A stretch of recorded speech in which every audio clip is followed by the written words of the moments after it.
Moral Revolution community, welcome back to our podcast. I'm so glad you joined us today. Let's talk about it.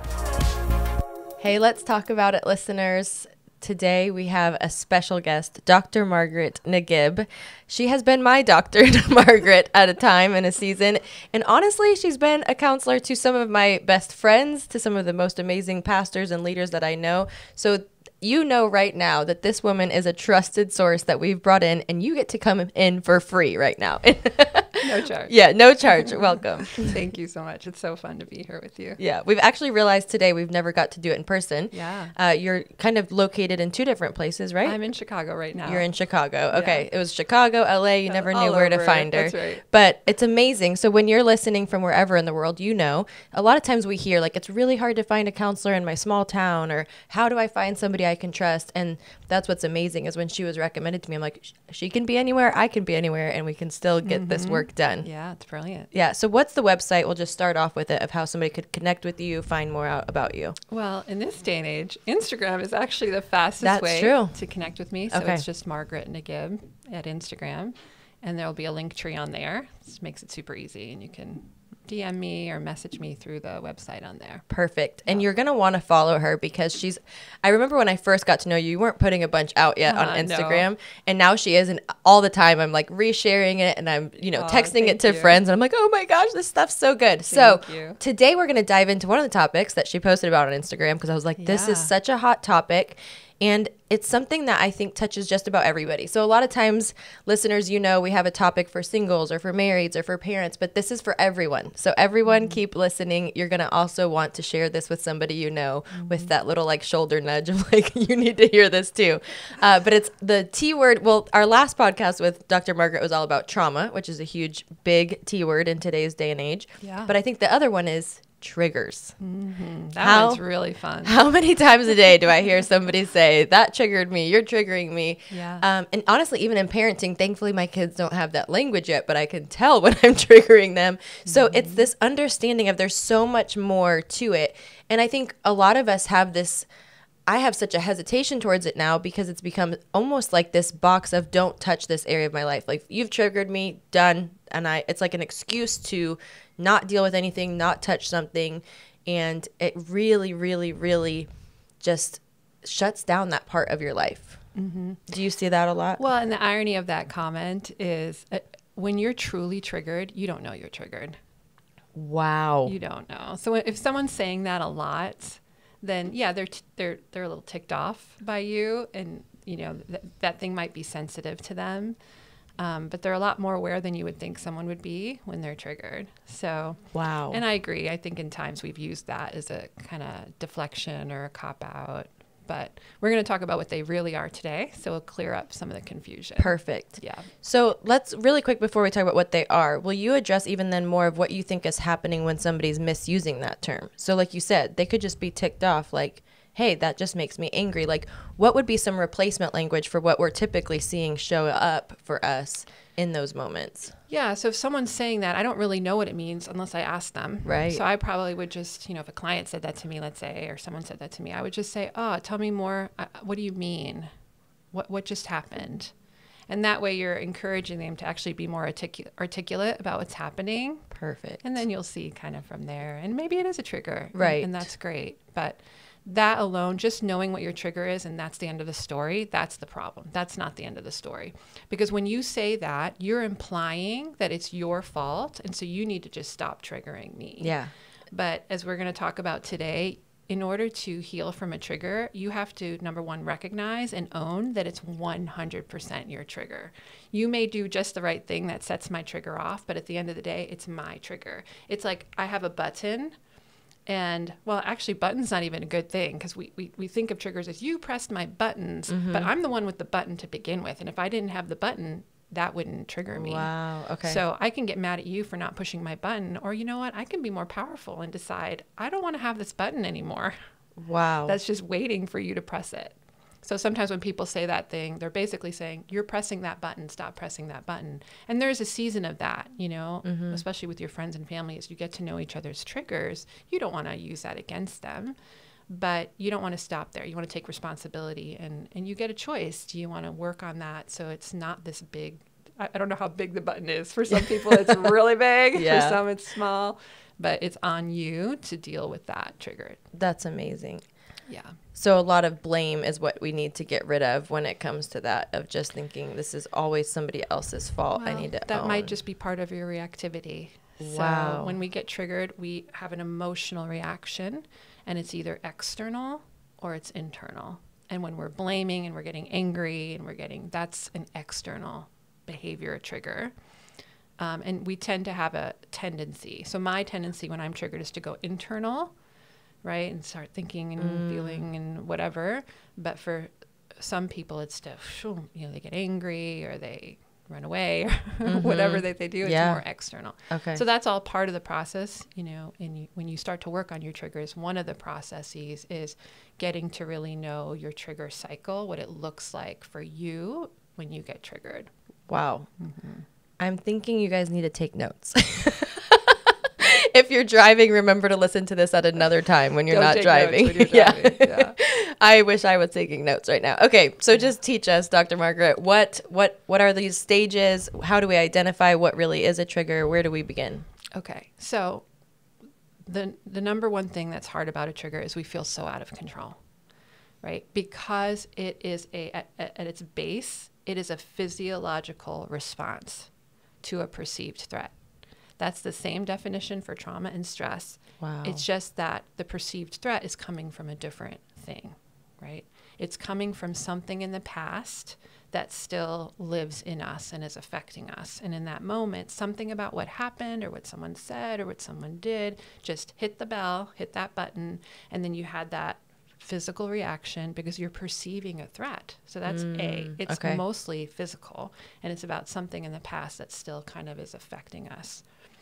So second, underneath that, what causes it to begin with is underlying every trigger is a core fear, a fear that you have based on an unresolved emotion, an unresolved need, where at that time, you notice when it's always easier when someone else is triggered to go, oh, whoa, like what's happening here, right? And the reason why they're having that reaction, and you're thinking this is a 3, and they're reacting like it's a 10. Okay, and that makes sense. But it started with a core fear where in that situation back in the day, it probably really was a 10. Wow. And they felt powerless and hopeless, not attuned to, and they did their best, right? And that's still unresolved. And so now something happens that's small, and I'm showing up like, what happened in the past. Wow. And the thing is, because it happened in the past and because it becomes a conditioned thing, it's now part of your subconscious and your unconscious. It's an automatic response. Wow. So it doesn't help me to get mad at someone if they get triggered, because they're not trying to have that response. It literally is part of the autonomic nervous system that kicks in and goes, it's similar to a trauma response where someone has a trauma response and it's automatic. Right? So you can't really blame someone for that. But unless I heal that thing from the past, I'm going to continue to have that response. Wow. So the first thing that you want to do is, number one, you want to own it and recognize like this is 100% on me. And you want to have compassion on someone else. Like if I were in your shoes back in the day, I'd probably react the same way. So if it's someone else, I'm trying to have compassion. If it's me, I'm also having compassion that there's something here that I need to look at. But really the first thing is to get to know what your trigger is. So now when you've calmed down, not when you're in the midst of it, you're going to start thinking and looking at, okay, what are the things that I do? What are the things that trigger me? And then what happens to my body when I get triggered? Do I externally react? Do I internally react? Do I get anxious? Do I get aggressive? Literally, what do I feel in my body? Does my, the temperature start to rise in me and I just say stuff without thinking? And you want to write that down, map it out, get to know. I call it getting to know your triggered self. And you might even just triggered self, give her a name. Yeah. This is her name based on her behavior. Well, call me Catwoman. That is, love that. Exactly. Exactly. Give her a name. Yep. Draw a picture of her. So I actually have my clients do this. Draw a picture of her and write down 10 descriptors. Wow. You know, of what she's like. Number one, that takes the shame out. It's just, this is me when I'm triggered. Wow. You know, this isn't me when I'm not at my best. And then begin to write out what are the typical things that trigger me, and see if you can't begin to identify a pattern of what's the core fear. Okay. Right? What's that fear? And when do I first remember kind of this? And then hopefully you will have some compassion and go, oh, this makes a lot of sense. And then the third thing you want to do is you want to get really good at regulating yourself. So this is the point where people want to like, let's break off a lie and let's get to the issue. And I'm like, you're going to do that. But right now, this is all about self-regulation. You know, even if you know all that stuff, a trigger is I'm dysregulated, right? And so the number one thing you want to learn how to do is regulate yourself. And when I say regulate, I just mean your nervous system is in fight or flight because it's perceiving a threat. So you're anxious or afraid or irritable, you know, you're reacting. You're no longer in your logical brain. So we can break down our brain into 3 major parts for simplicity. The first one is your logical, rational brain, which is your, you know, core executive functioning. That's where you make decisions. It's very logical. It knows that this is not, you know, your norm. It doesn't want to trigger. But when you're triggered, that part of your brain is completely offline. Wow. And you're in your survival brain, the back of your brain, the very primitive survival part of your brain. So you literally think you have to survive something. Wow. You're not even really in your emotional brain. So it's logical, emotional, and survival brain. You're not even there. You're just in survival mode. So I call it kind of the, you know, the feral cat that comes to your door that can be super cute. And you're like, I just want to take care, if it's me, I just want to take care of you and feed you. And they want nothing to do with you because they live in that survival brain. Wow. So when you don't take care of your triggers, you, depending on your environment and how triggering your environment is, you can just live in survival brain. And you're not at your best. You're not really living in survival brain. Wow. So that's why I say, once you kind of know your trigger patterns, the first thing you want to do is help get yourself out of survival brain. So logic isn't going to work. It's calming yourself, right? So when your baby cries and they're all upset, you don't logic it, you soothe it. And so that's what you need to learn how to do, is soothe it. And that's what you want your partner to try to help you do, your friends or your family. Like, hey, this is what would be helpful to me when you see that I'm triggered. Wow. I'm actually needing you to help me co-regulate. Can you help me do that? And so we can really help each other with that. And then the next thing is to let yourself feel those emotions around the core fear. Okay. You know, Once you're regulated? Yeah, so you've gotten yourself regulated, Yep. because remember, you can't access your emotional or your logical brain yet. Oh, right. Okay. So you've come back down, you've come back to nervous system calm, right? And then you look back on the event and you go, how did I feel? I was scared, you know, or I was angry because I thought this was going to happen. Now that I'm looking at it with my logical brain, I can go, wow, that felt like a 10. But now I look back and it's only a 3. And then that's when you can start to, you know, just feel that. It's okay that I felt that. You don't want to shame yourself in that moment. It can be really easy to shame yourself and feel embarrassed for your reaction. But it's like, no, you have to start with owning that. Why? Because let's say the trigger started when you were 10. That's because when I was 10, nobody did that for me. Yeah. Nobody sat there with me and said, it's okay that you're angry. It's okay that you're scared. So I also have to regulate, calm, and then validate, yeah, I was scared. It's okay to be scared. And then you can kind of start to kind of look backwards and identify, well, what's that core fear and why I have that core fear, and maybe even do some inner child work around that core fear. And then the last thing that you want to do is, I know you guys love to use the term clean up your mess. You know, in psychology, we call it repair. But because I got triggered and I wasn't able to see clearly in that moment, I might have made a mess with a relationship or a coworker. Things I said. And so I can go back and say, hey, I'm so sorry. That was not you. I got triggered because of XYZ. That's still not you. And I'm sorry for what I said. Wow. Right. So, yeah, it's just knowing how we're wired, knowing that we have that 3 parts of our brain, knowing that there's a reason for all of this, and learning how to work with that. And if you do those 5 things, you'll get stronger and more in control of your triggers, and then have other people help you. The worst is when my triggered self triggers your triggered self, and we're just, man, we're off to the races. Yes. And, reality TV loves to, you ever watched Chaos and reality TV? It's because they just put a few people in the room with similar triggers, and they just trigger each other, and people are entertained. So entertaining. So And that's part of it too. up. Is Okay. in relationships, we want to get to know each other's triggers and help each other instead of criticize or resent people for their triggers, but we get to help each other. Yeah. Because I imagine when you're both triggered, then there's just this escalation that is probably out of control. Right. Or for me, I know if the thing I've had to learn is even just knowing it's okay to take a break to figure something out, which is the regulation probably, which I didn't have the term, but because I'm just like, keep going till we get there. Oh gosh. So we're going to talk about male-female differences, and that's such a female need under stress. It's like, we're going to talk about it right now. Right now. And it does make it worse. Yeah. So you're going to want to listen to that part too. Well, okay. Honestly, we're going to keep this short and sweet because you covered a lot. Like I said, I wish I was taking notes. So I think you're going to have to go back and listen again to this and take notes. And honestly, the whole time you were teaching and talking, I was thinking, I have so many more questions. And for me, it was my own self. It's also parenting.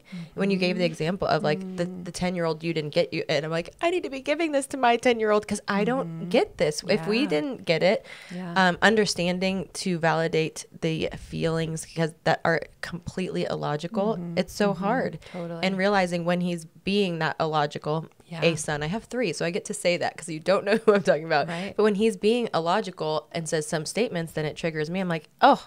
So I'm like, I need a session with Dr. Margaret. I need to take notes. I need to dig into this. But also, I know you have a course that would kind of help them if somebody's like, I just want to know more. I want to learn more. This is the first I'm hearing of this. Wow, I'm mind blown. What could they do? Where can they find more information from you on the topic? So I had this great privilege of partnering with Danny Silk to create this course for his Life Academy. So if you just Google Danny Silk Life Academy, or it might be loplifeacademy.com, you will find a course called Overcoming Overwhelm. Okay. And it looks at the 3 major sources of when we have a reaction to a threat. So it will look at triggers, but it will also talk to you about stress and trauma because they all have the same nervous system reaction for different reasons. And you deal with them similarly, but different. So you'll get three for the price of one if you just go. Incredible. And, Overcoming Overwhelm. Overcoming Overwhelm. That's amazing. Yeah. And I think that is something we know so little about as a layperson. I'm always like, what's trauma? Again, I think everything gets labeled trauma. So trauma, stress, which we all know we need help with, and then triggers and how to unpack that. So we'll put the link in the show notes. If you aren't driving, you can click it right now and see. But thank you so much for scratching the surface on this, giving us some tools, and then telling us how we can dive in more to not living in this triggered state and creating more messes. Yeah. All right. Thanks. We'll see you next time, listeners. Okay. That was brilliant. And I hope you took notes. But let's run through an example of how does this actually flesh out in our lives? Yeah. One that I can think of for myself that is very triggering would just be I'm not doing enough, or the insinuation from a relationship. It could be for me in marriage, an insinuation of we haven't had sex enough this week, or parenting. I haven't, given them enough good treats. Right. Or in pastoring and workplace of I'm not showing up enough. I'm not succeeding enough. I'm not being enough of what somebody needs. Yeah. That would definitely feel like this trigger that then really probably shuts me down and makes me want to completely avoid. Yeah. So super insightful, because there was a common thread in everything you described, which is a core fear, which is it's not enough. Right. No matter what I do, it's not enough. So it's connected with do. So what I do is not enough, which is I'm not enough, right? So that makes a lot of sense. Already you can have some compassion. I'm having compassion on you. It's like that feel, that's a core, it hits that shame button if I'm not enough. Yep. So we already know, okay, I have this insecurity trigger around I'm not enough. So then I would ask you, okay, what's it look like when you get triggered?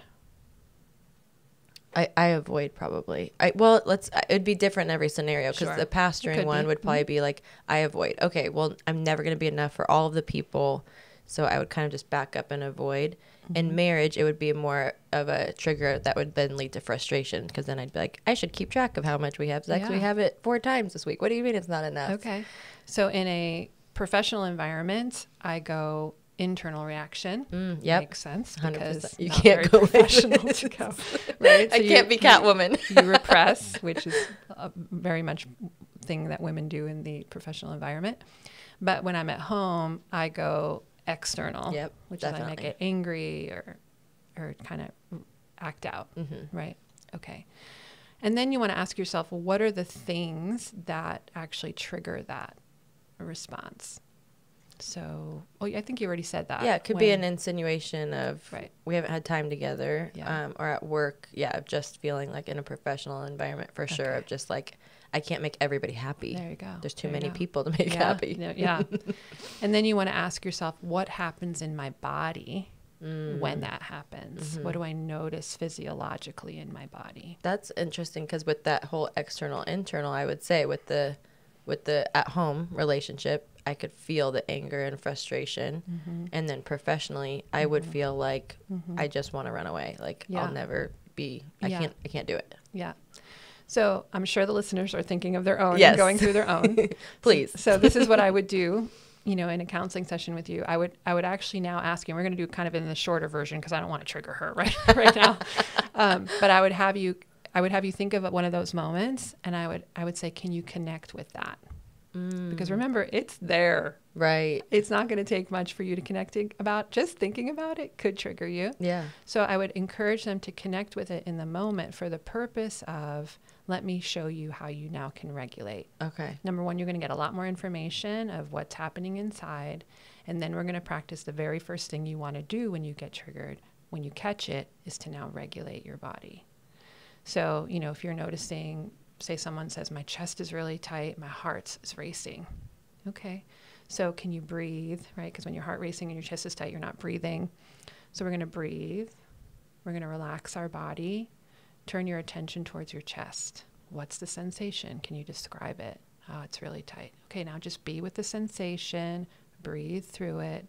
When you pay attention to it and you breathe through it, you're actually allowing it to complete instead of just get stuck there. When you're at work, it's a little trickier. It's getting stuck. Yeah. And you're going to have to deal with it later. But when you're at home, you probably have a little more leeway where you can say, hey, give me a minute, go to the bathroom, sit down, focus on the sensation, breathe through it, and then notice what kind of happens with the energy that's being mobilized for fight or flight.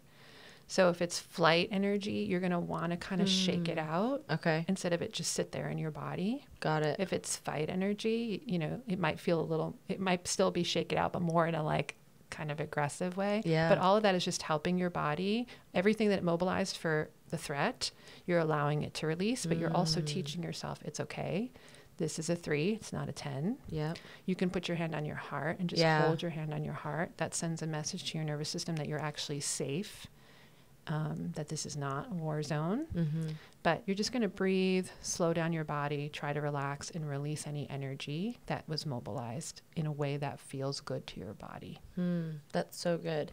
So those are great examples of how to regulate, because I think even hearing, the breakdown, you're like, okay, yeah, how?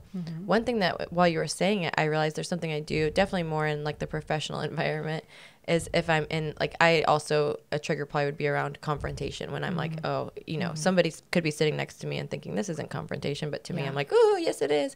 And what's funny is I go like this. And I do it without thinking. It's subconscious. I've been doing it for years, probably started when I was young. So it's something like that. And I'm wondering, as listeners are thinking through their own thing, is there things like that might even be automatic that we've done without even logically making the decision to do? Yeah. So it might be one of your tells that you're triggered. Oh. And it may be, I don't know, this is where you'd have to get really curious the next time you do it. Or even, when you go home tonight, do it. Yeah. And just go, okay, get really curious and go, how does this feel? Does this feel good? This is me actually trying to soothe myself. It's like the kid with the thumb or the, soft blanket. They found something so that's soothing. Yeah. But now you want to go with it because now you have intention. Right. Wow. So for me, I will notice that by the end of the day, if I didn't process something, my knee will start bobbing and I'm actually releasing flight energy. Wow. But now I know that. And I go, oh, I'm so grateful to my body. On its own, it's trying to release what I didn't get to release earlier in the day. But now I'm going to make the mind-body connection, and I'm going to set my intention to my body. I'm going to feel that sensation, and I'm going to allow it. And I'm just going to go with it and partner with it until my body tells me, thank you, I'm done. Right? Or I might help enhance it. I might need to also just get up, and walk around or kick it out. Or when it's really intense, I'm not a runner, but when it's really intense, I feel like I can run a marathon. Like I need to go run. Yeah. So it's that mind-body connection that you're wanting to strengthen and enhance. Okay. And if someone's with you, this is where you want to get to know people. So I love to ask the question, because usually with a couple, one of them is touch. Their love language is touch. I'm like, her love language is touch. This is easy. She's dysregulated. Just grab her hand. Yeah. And I've seen that happen in a session. You just grab, and the person just starts to go. Right. Wow. So there's ways other people can regulate with you. There's ways you can co-regulate your family. So I watch my brother and my sister-in-law do this with their kids. They've kind of naturally started some traditions, like on a Friday night where they watch movies, and I watch the whole family just. Wow. Because it's been a week and they don't even know they're doing this. I'm sitting there analyzing going, oh, they're co-regulating and they don't even know it, That's so intriguing. But they know that when they sit down with a movie as a family, not just put the iPad in front of the kids, that regulates the whole family. Wow. So you can even think about your family. What are the things that we do that we watch the whole family come back into alignment? What are the things we do as a couple, right? What are the things that I do at work, Wow. There you go. Amazing. Yeah. And then what about repair? Is that and then you allow yourself to feel the emotion now that you're back. You're back in your full brain, not just your survival brain. So then you go back and you go, okay, how did that feel? When I was doing this, I was feeling something. Mm-hmm. What was I feeling? Oh man, I was feeling not good enough.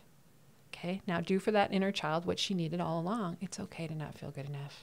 We all feel not good enough sometimes. Let's just sit here and feel it. Do you feel it in your body? Where do you feel it? Yeah, it's like my heart's broken. Okay, just sit there with your heart. Be with your heart. It's okay to feel not good enough. And you're also allowing the emotion to have a beginning and a middle and an end, just like you're having your nervous system have its beginning, a middle, and an end. And kids, they feel it and then they're done. Yeah. And then they move on and that's it. But for you never got to do that around this not good enough. And so that's why it keeps coming up. It's going to keep coming up until you finally allow yourself to embrace it and be okay with it and be for yourself what you needed all along. Wow. So good. And then repair is if I messed up, or I hurt someone with my words, I'm going to go back to them and say, hey, I was having a moment there. Yeah. It wasn't you, forgive me. And maybe I can even tell them if it's a close relationship or close work relationship, I could say, I'm realizing these things trigger me. For me, it triggers my shame. If like back when I had bosses, if they left me a message and was like, hey, give me a call, click. Ooh, that would trigger that not good enough. Yeah. Right? So letting them know like, it's so helpful when you just leave a little message with your thing, like just wondering if you want to go to lunch tomorrow. Yeah, this is not about being perfect. Yes. This is just about recognizing, I kind of have this insecurity. I have this vulnerability. It's just a vulnerability. Okay. And I need you. We're going to, I need you in this. I need help in this. And I need to help myself. There's ways you are doing to yourself what was done to you. And when you realize that, that's a game changer. Wow. Like I'll never forget one day I was having a session with someone and out of the blue, like God does, I get this image and it's of a rag doll and this knife. She's like, so morbid, this knife going through her heart. And I was like, God, is this for my client? And I heard, nope, that would be for you. And I was like, okay, you got my attention. We will talk about this later. Yeah. And then he showed me, he's like, your vulnerability is getting triggered in this particular friendship. And you're doing to yourself what your inner child felt, which was not really acknowledged. Wow. And you just kind of, and we need you to stop doing that. We need you to stop doing to you what was done to you. Because we just do to ourselves what we learned. Wow. Right? So once you get that piece of your not good enough thing, or not doing enough, that's the game changer. Because now you've reparented it and it's no longer a fear. It's done. You're going to be okay. That's so beautiful. Wow. Mind blown. Thank you for that example. Thank you guys for listening. If you want to learn more and check out all of our awesome content, be sure to head to our website at moralrevolution.com and our socials, Instagram, Facebook, all of them. But before you leave, don't forget to like, review, subscribe, all of the things. We want you guys to come back and join us. We enjoyed having you. See you next time.